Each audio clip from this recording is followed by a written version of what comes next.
Thank you, everyone, for attending today's webinar, Take Control of Your Power, Monitoring Solutions for Large PV Systems, brought to you by Solar Power World Magazine and Schneider Electric. We would also like to thank Oscar Araujo for giving us his time and insights into this topic that is becoming more and more crucial to the solar industry. I'm Frank Andorka, Editorial Director of Solar Power World, and I'll be your moderator today. Just a couple of housekeeping details before we get started. If you wish to tweet about this webinar anytime, during or after, please use the hashtag SolarWebinar. We love social media here at Solar Power World, and we hope you do too. You can follow us at Solar Power World -the O, or me personally at SolarFrankA. We will have a Q&A session with the presenters after the presentation, so go ahead and submit your questions at any time. Questions can be asked using the GoToWebinar on your screen, and I will ask as many as we have time for after Mr. Araujo is finished. As I mentioned, our presenter is Oscar Araujo, the PV Solutions Manager for Schneider Electric, focusing on the U.S., Canadian, Latin American markets, where he has been involved in award-winning utility-scale solar projects. Mr. Araujo has nearly a decade of experience working in the solar power and electrical manufacturing industries and is an engineering graduate from Los Andes University in Bogota, Colombia, with interests in energy project financing and development. Without further ado, I will hand the mic over to Mr. Araujo. Oscar? Thanks, Frank. I appreciate the kind introduction here. And I'd like to welcome everybody to our webinar. And like Frank mentioned, feel free to submit your questions as we progress on the presentation. So without further ado, let's get started. I want to talk a little bit about who Schneider Electric is. Very brief introduction.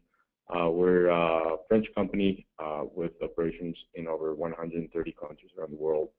Our yearly revenues is over 22 billion euros, and with a total workforce of 137,000 employees worldwide.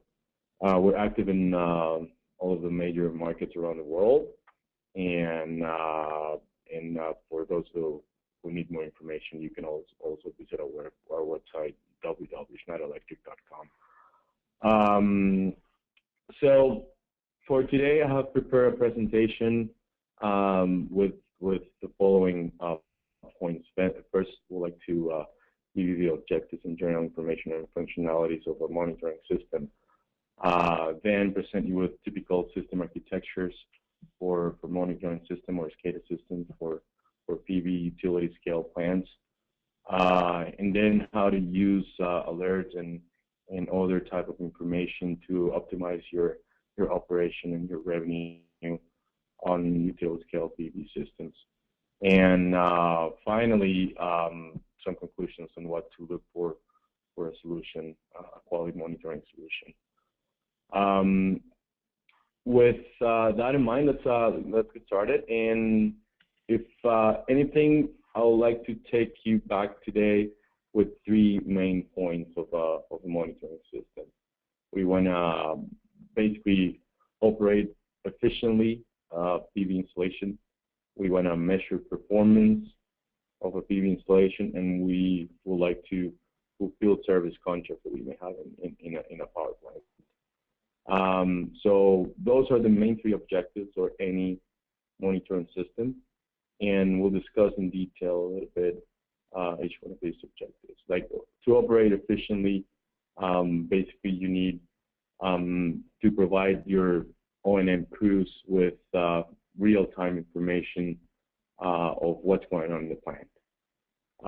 What is the status of the different equipments, different electrical components, maybe sensors that you have on site, and other type of information sources. Also, to give them some control over the plant, to basically operate the plant remotely. That'll be the ideal scenario, and to provide them information that they can turn into workable decisions on how to maintain the plant efficiently and how to maximize the power production, the energy production. Second, to measure performance, basically to see how our power plant is doing. Basically, you want to know that the equipment that you purchase is performing up to the standards and to the design criteria when you first design the plant. Also to make comparisons in between different type of equipment, maybe benchmark those against other facilities that you may have, and also to compare it against the same equipment throughout their lifespan or the certain period of time, right? To see what we're doing. And then to fulfill service contracts, you may have hired a O&M company to maintain the plant, or also to check against your contract for the energy off-takers or with the utilities. So basically to provide information to prove your customers and or utilities what's been happening in the plant, what is the performance, what is the power production, the energy production, and all that. So those are the main three objectives of a monitoring system. If you can design a system, a solution that will comply with these three main points, that's what you're looking for. That's what you should be looking for. All right, so let's start with the process. What you want to do is try to manage the production, have immediate access to information, and try and do as much as automated tasks as possible, maybe by an industrial graded equipment like a PLC. Make sure that you can operate the power plant and do grid coupling and uncoupling, manage your medium voltage collector systems and feeders, or call it medium voltage loops. Do real-time inverter power limitation and maybe power factor control and power control, power injection. Also to adjust voltage droop and frequency ramp down and ramp up requirements from the utility. Make sure that the system adapts itself to different commands given by utilities or other operators. So that is in the process of the general functionalities of the PV monitoring solution system.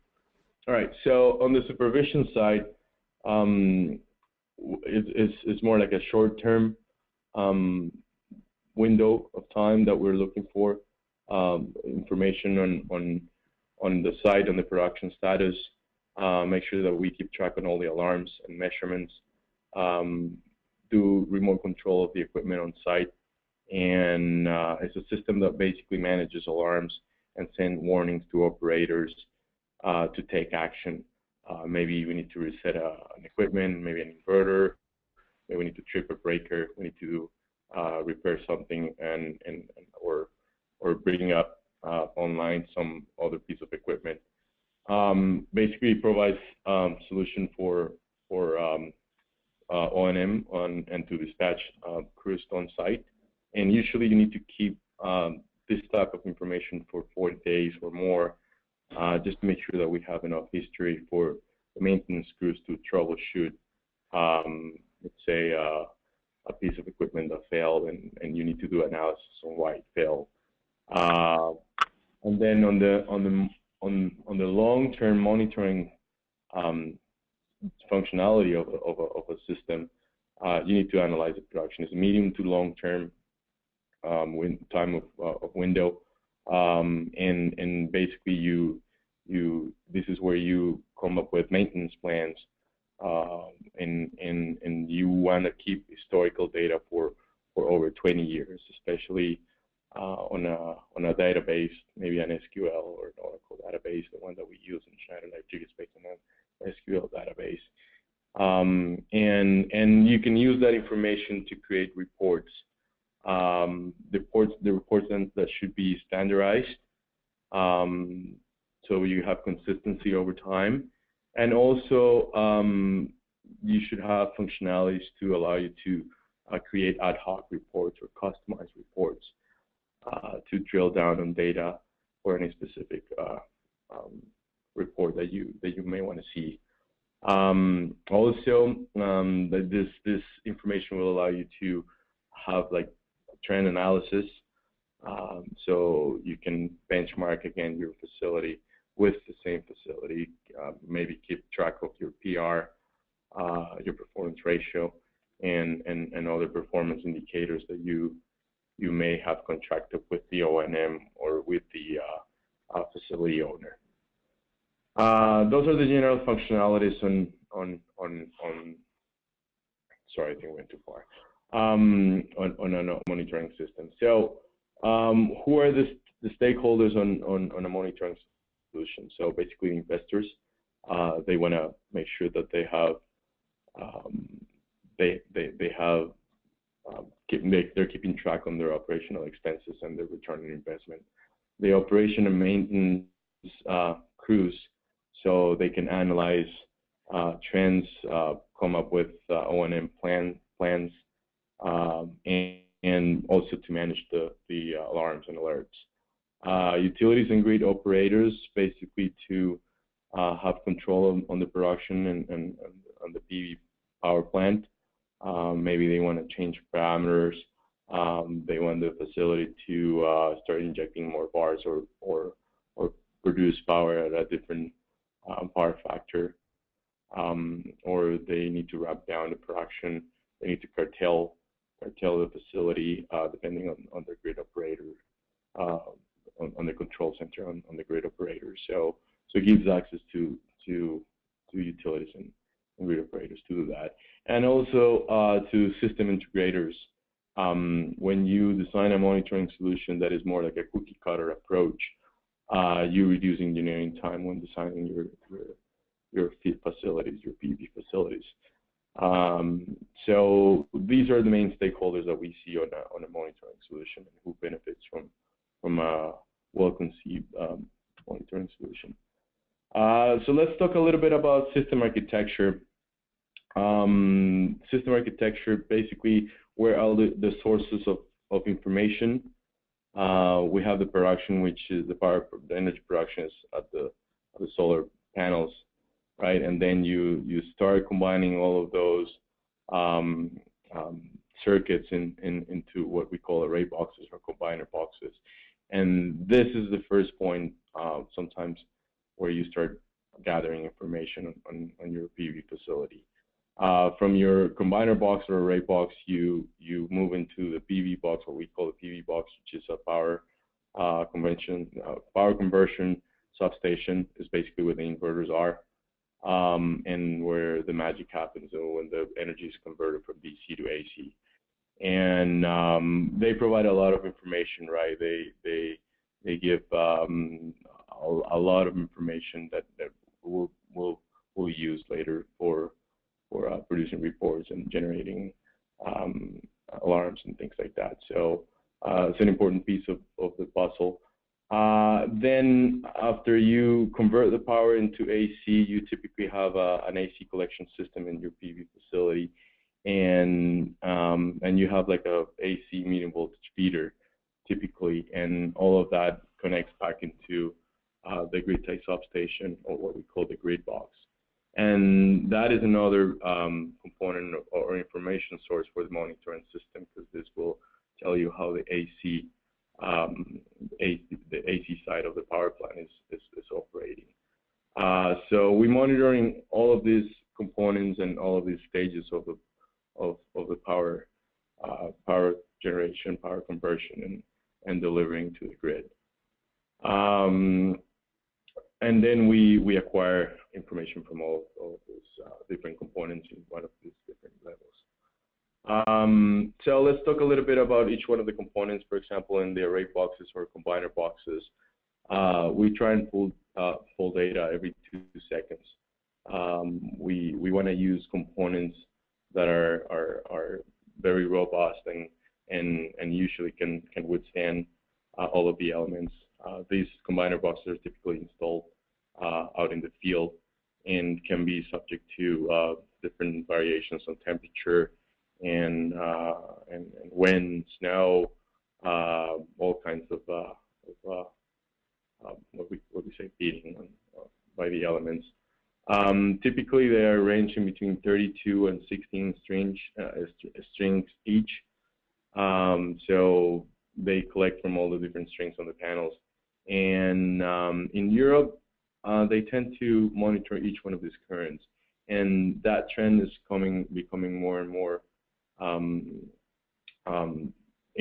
the U.S. and in the North American markets. It's becoming more common because they provide, when you monitor each one of these strings, they provide a lot of information on how your panels are performing, and maybe start to pinpoint any deficiencies in the panels or in any of the strings that you have up there. On a PV power plant, utility scale power plant, you have a lot of panels and a lot of strings. So you may want to monitor each one of them to make sure that they're producing power, and you're not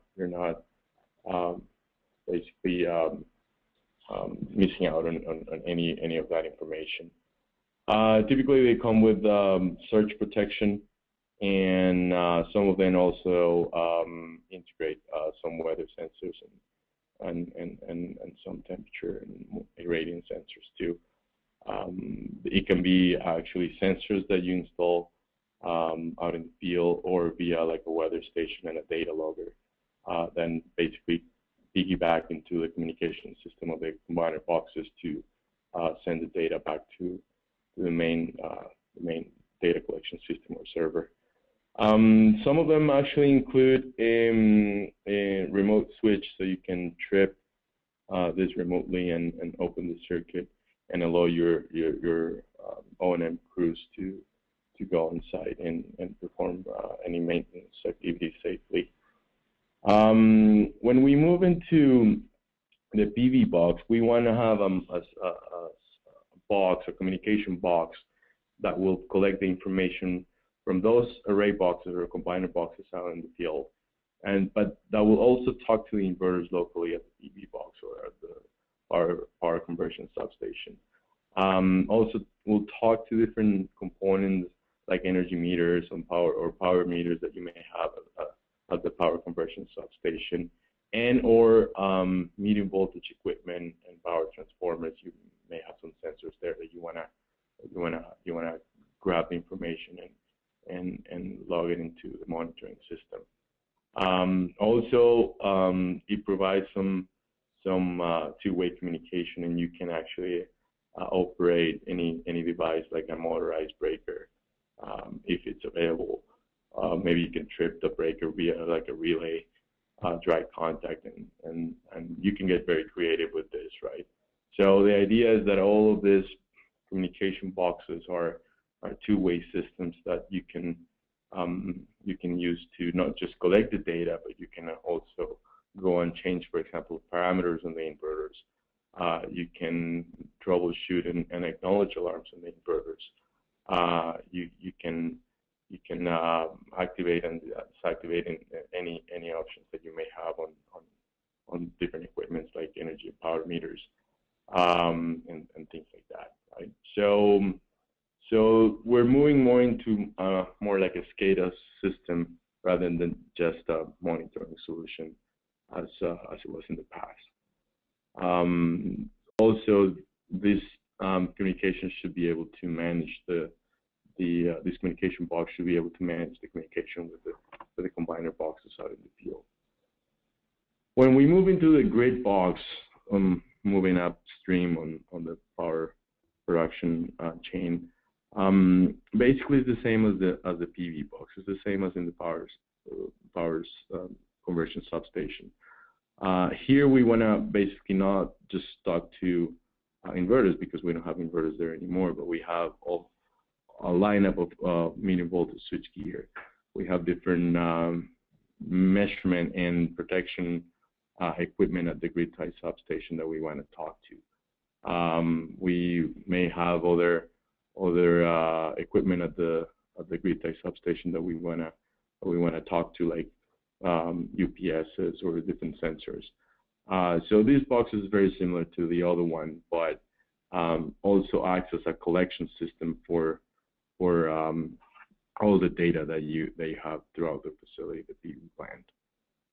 Usually provides an interface with the utility, so it should be able to talk different protocols, and we'll dig into that a little bit later in our presentation.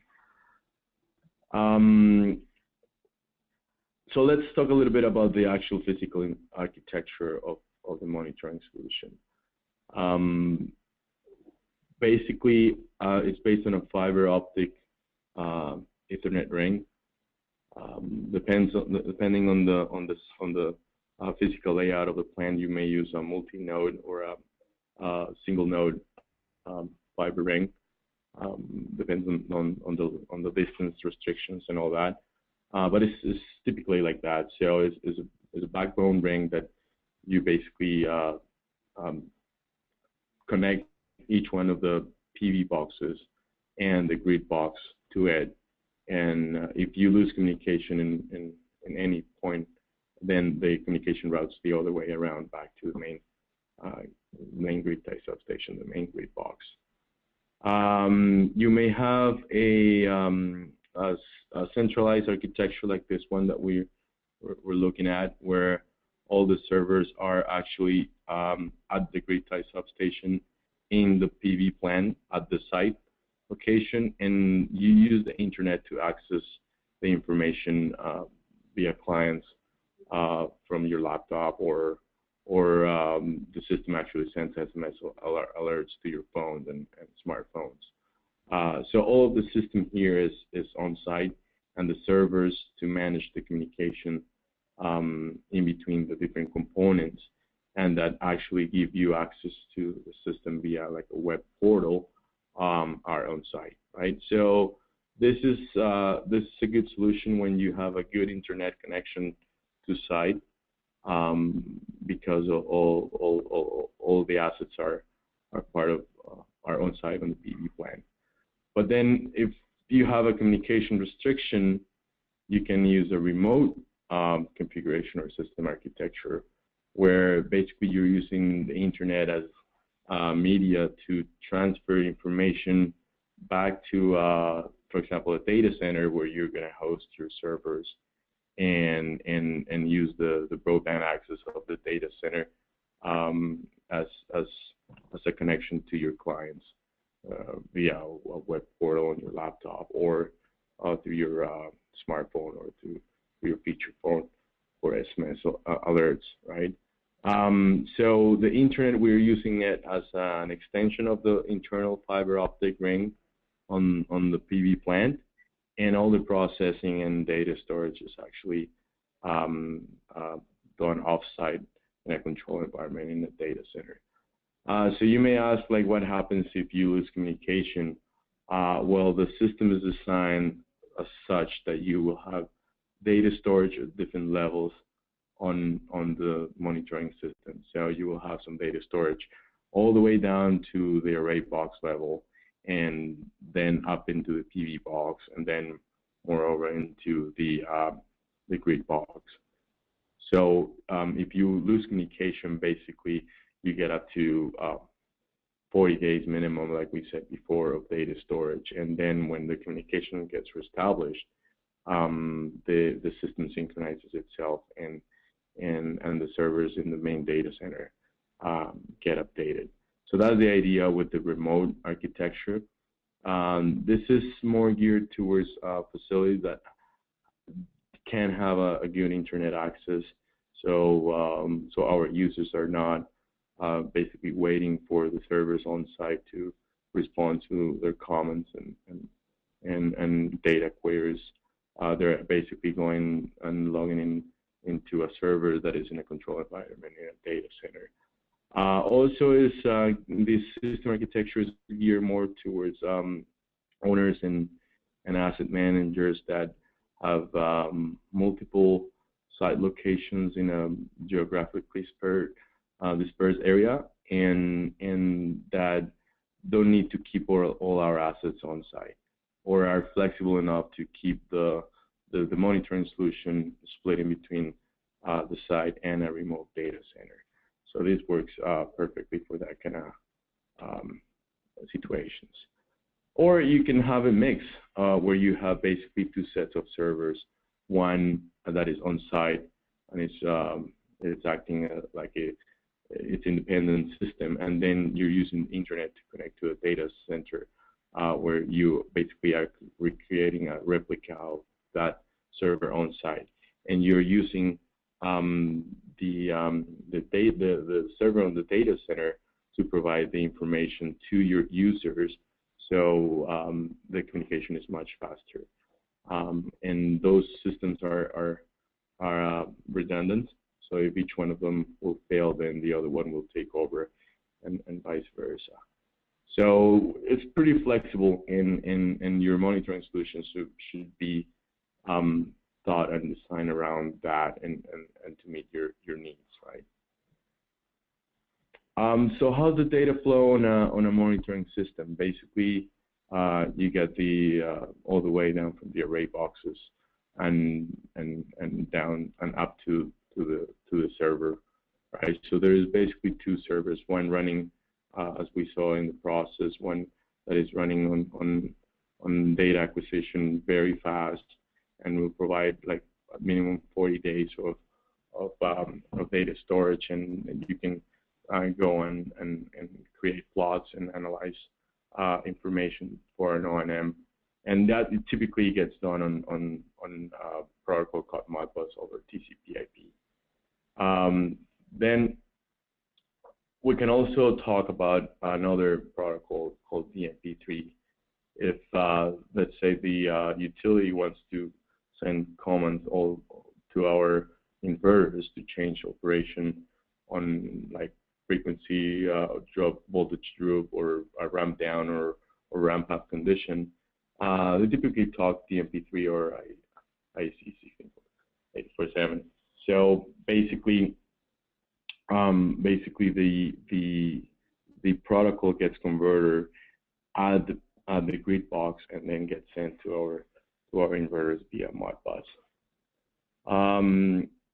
Also, for the long-term storage, what we do is transmit information via FTP. So all the information that will get stored over 20 years on an SQL server is transmitted over to the server via an FTP. So we use different protocols and different data flows. Typically, the alarms are generated by the server that is monitoring the equipment on a very fast polling service, and any alarms will get stored on the SQL server and transferred and logged into the SQL server for future reference for over 20 years. So we know if we want to dig in and investigate what happened 2 or 3 years ago in a specific facility, and if we're experiencing the same problem, just go back and check the different alarms that were generated back in the time. So moving into the relation with the utilities, I touched base a little bit about this, and like I mentioned, there's different protocols used by different utilities and different grid operators, specifically the DMP3 and IEC 61850. But basically, you need a solution or a system that can be flexible enough to allow real-time communication with the stakeholder and convert any information that they send you into other type of protocols that are used, for example, with the inverters. Typically, they're talking in Modbus, so you need like a gateway that can convert that real time and send different commands to the inverter. So what we're talking about here is that your system should act also as a plant controller, right? And it should all be integrated to manage any commands that the utility or grid operators are giving you. And this is becoming more and more a requirement in North America. We've seen this in Europe for a couple of years already, due to the high penetration of renewables in different grids. And in North America, utilities are starting to impose a lot more requirements for you to connect your power plants to their grids. So this is going to be critical in the near future in North America.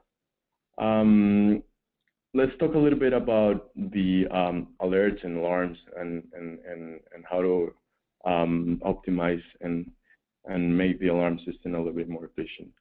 To give you an example before we start talking about this subject is when you have an alarm, let's say your main breaker tripped at the main substation on your PV facility, that will basically generate a lot of alarms throughout the system, and you're going to get inundated by hundreds, if not thousands, of alarms on a PV farm. So you need to optimize your system basically to go and investigate what is the root cause of an alarm and decide if the alarm is a main alarm or basically a subsequent alarm that was created by a main fault somewhere else. So let's talk a little bit about the human machine interface and what should be our priorities when designing the interface with our system. So we want the system to deliver top priority information. Basically, like I said, decide what alarms are the real alarms and what are the ones that are generated by another alarm. Basically, to provide enough information fast enough to make decisions and intervene in the system. Basically, send real workable information in real time via email or an SMS to the right people to make the right decisions and take action. Also to provide a user-friendly environment that our operators can visualize the conditions of the plant, acknowledge alarms, check the status, and do measurements of different variables.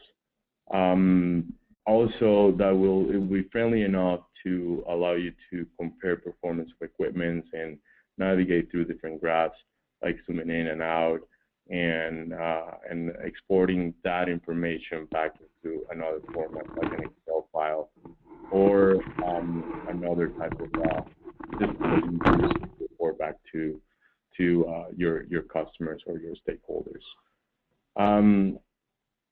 On that, for example, we wanna have like a main dashboard, right? We want to start with that on your system where you can see all of your assets, maybe on a map.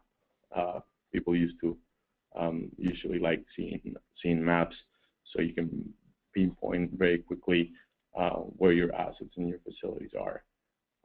This will basically be a main dashboard, and it will provide a summary of all the status and the main alarms that any site may have, right?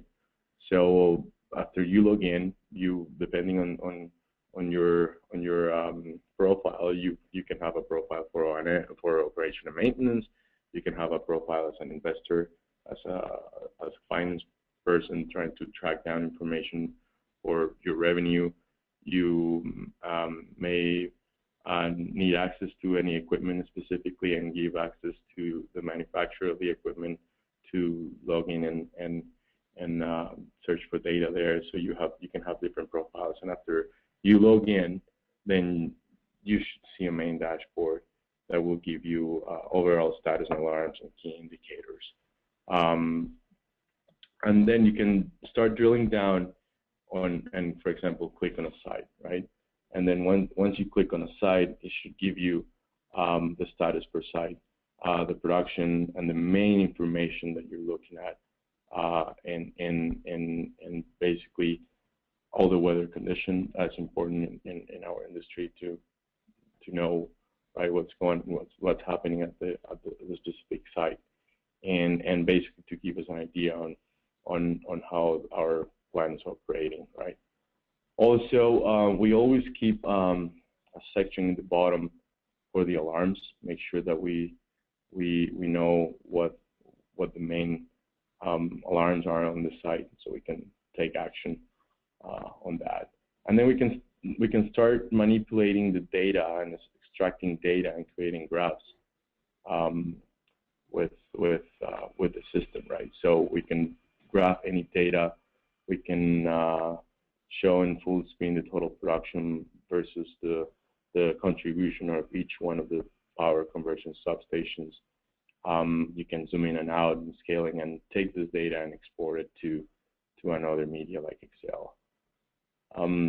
You can zoom in into, for example, the main grid tie substation and look the status of each one of the feeders on your plant. Also to check the power consumption of your auxiliary power services if you have any, and you have, for example, a different revenue meter connected to that. Also, so you always want to keep a box on your screen that will give you the main information on your system, right? And also to check the communication status if there's any communication failing between any of the components of the monitoring solution. So if we zoom in now into the PV box, we should be able to see, for example, the inverters. It's an important part of the system, and you should be able to acknowledge any alarms, change any parameters. Again, depending on your profile. If you're a finance person trying to access the system, you may not have access to change parameters on an inverter. But if your profile is from an O&M crew, you may have access to that and change parameters and troubleshoot any problems that you may have at the inverter level, for example. And all of the different components on the monitoring system you should be able to basically zoom in and access specific information for that component. For example, in this slide, I'm showing you what typical information you can see on an inverter, right? So different current, the DC on the AC side, the temperature of the heat sink, the power on the DC side and the power on the AC side. You can calculate the efficiency of the inverter. What is the IPPT? What is the phase angle? What is the VAR injection at that point in time? Or you can drill into array boxes, for example, and check the current on each one of the different strings of your system. With this, you can benchmark strings to one another and maybe send out a crew for maintenance to check on one specific string that is not performing up to the benchmark of the other strings on the same array box or combiner box. And you can basically extract information right from the system and send a crew specifically to one string instead of sending the O&M crew and check all of the strings out there. That will cost you a fortune and will take long to perform the task, right? So these are you can start seeing the value on a monitoring system where you can extract information and make decisions, or educated decisions based on that information. The functionalities that you should have on your dashboards, basically, you want a link to a site overview, like a map. You want to log on and log off. You want to see who's logged into that screen. You want to have a quick access to our alarms page. You want to have a quick access to trends and reports pages, and maybe you want to do some changes in maintenance to the actual monitoring system. So you should be able to have all of that on a quick reach, on a mouse quick reach. So that is important. Let's talk a little bit about the alarms and files. This is important because you want to display all of the alarms that were recorded at site, and you want to put them a date and timestamp. Basically, you want this to send crews on site and take care of those alarms and put priority on those alarms. Maybe the alarm is not really affecting your power production or your energy production. It's only affecting maybe the functionality of a component. So you may not want to put that as a priority one. You may want to put it as a priority two, and make sure that your maintenance crews are not dispatched there if they're not needed.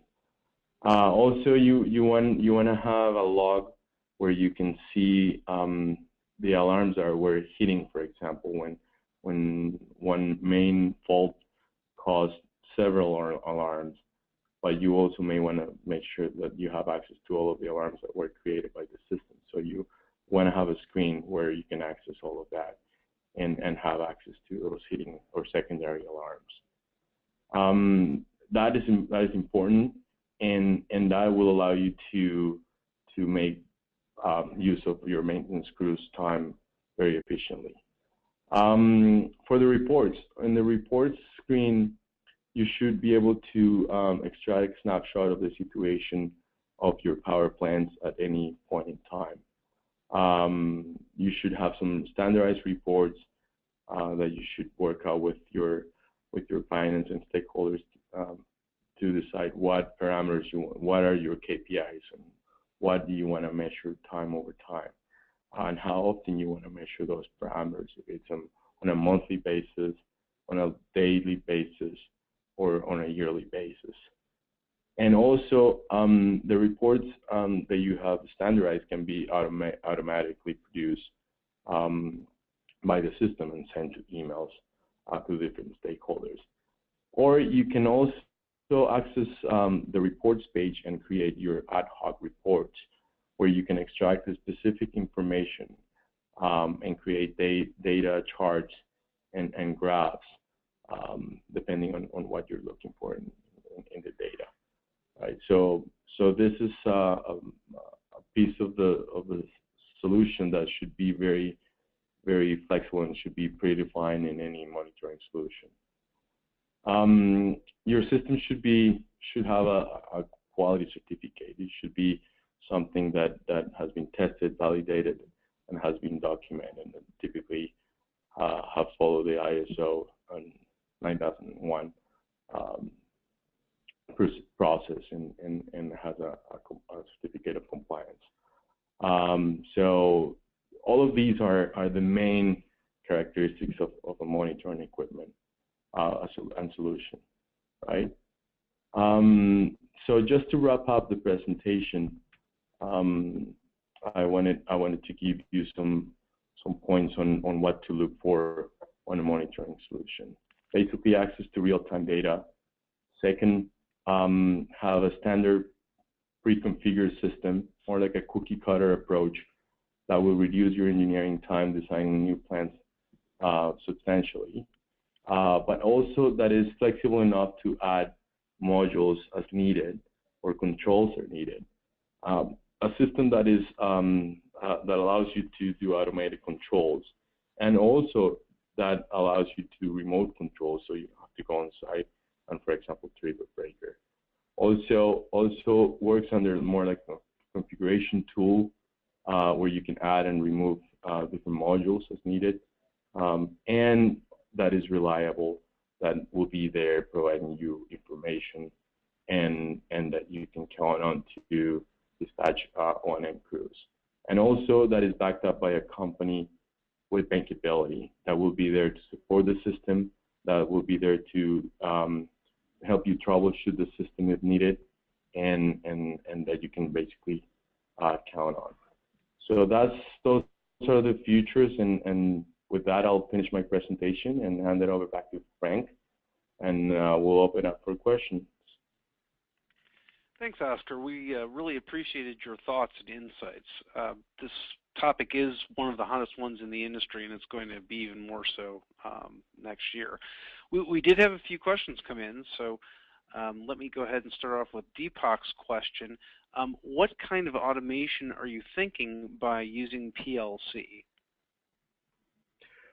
The kind of automation we're looking for is basically a controller that will allow you to extract information from your sensors, and, for example, from your CTs and current sensors, and basically will process information locally and send comments back to different equipment. For example, a switch, so to trip a switch, to ramp down on power production, things like that. So by using an industrial equipment like a PLC, will allow you to do that right at the combiner box level or at the PV box level. Next, we have one from Mudasar. At what stage of the conversion of DC voltage from the solar modules into AC voltage for the appliance is done? Is it done at the PV box or in the grid box? The DC power conversion is typically done at the PV box, or what we call the solar power conversion substation, and then is done by the inverters. That's a critical piece of equipment in a PV facility. The inverters also provide a lot of information that you can capture in your monitoring system that will allow you to keep track on how your facility is doing. Arthur asked that you mentioned monitoring charges. Is there a service contract required for those? No, it depends on what solution do you go for. Some companies provide the service as a self-service subscription. Some other companies will sell you the system, and you can purchase all the components and the different software licenses, and you can operate the system yourself. So it depends on how you contract the service or you buy the system and solution, right? Not all of the service providers out there have the same business model. John writes, can you please describe your security architecture approach for the PLC communications and for client communications protection over the internet? Absolutely. Everything works under like a VPN for external communications. So basically, it's just like your company VPN. When you log into your intranet at your company, you need to secure a communication network before you can access any information through your offsite clients. And then internally, all of the communications are done via the fiber optic ring inside the PV plant, and you have the standard industrial security information access protocols, basically Modbus and for example at some of the component level equipment we use that. So it's a little bit technical, but we can explain that further if needed. They can contact me and I can provide more information on the internal security systems. Perfect. What percentage of commercial systems incorporate DC string current monitoring? Jim wants to know. It depends on where you are. If we are in Europe, I would say 90% of the installations or 95% of the installations involve current monitoring at the string level.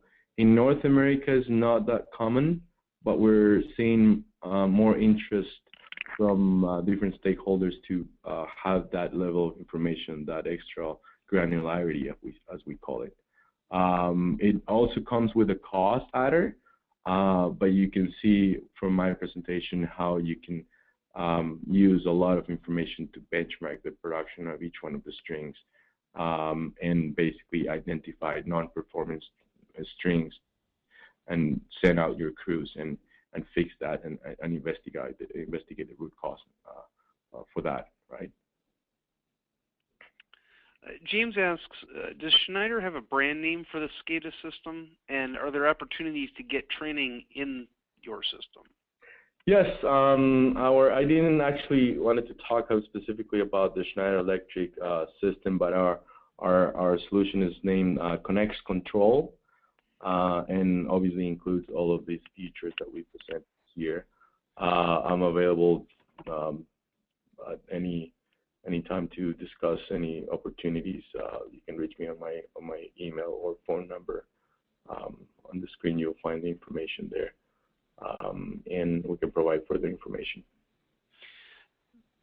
So Andreas asks, how many temperature sensors, wind sensors, etc., can be installed throughout the PV field? Reality is that you can install as many as you want, and you can collect as much information as you want from them. But what I recommend, and this is me personally speaking, is see how big is your site, and typically for every 10 megawatts you will have 2 or 3 sets of weather sensors or weather stations. Depending on what technology on panels are you using. Of course, thin film panels will use a larger area than mono or poly panels. But that's just to give you an idea how many sets of weather sensors you use on a utility scale project. So Deepak had a follow-up question. He's the one who asked about the PLC earlier. He says, so the purpose of using PLC will be more into monitoring or in control actions. Secondly, the grid box for this is to communicate and integrate it with the utility, but for that you need bidirectional components in the entire network. And so the question is, and also integrating the solar that they have so that you have power stability. Which stage are you dealing with this problem, and how are you dealing with this problem? We basically are getting a lot more requests from different utilities to have control over the PV plants, and with this system based on a PLC, based on PLC components, you can have two-way communications and have the PLC send commands to let's say the inverters and change parameters there. So it is part of the core of the system to be a two-way communication system, and that's why again we use PLCs, is because it's an industrial graded piece of equipment that will allow you to manage this in a very efficient way, right?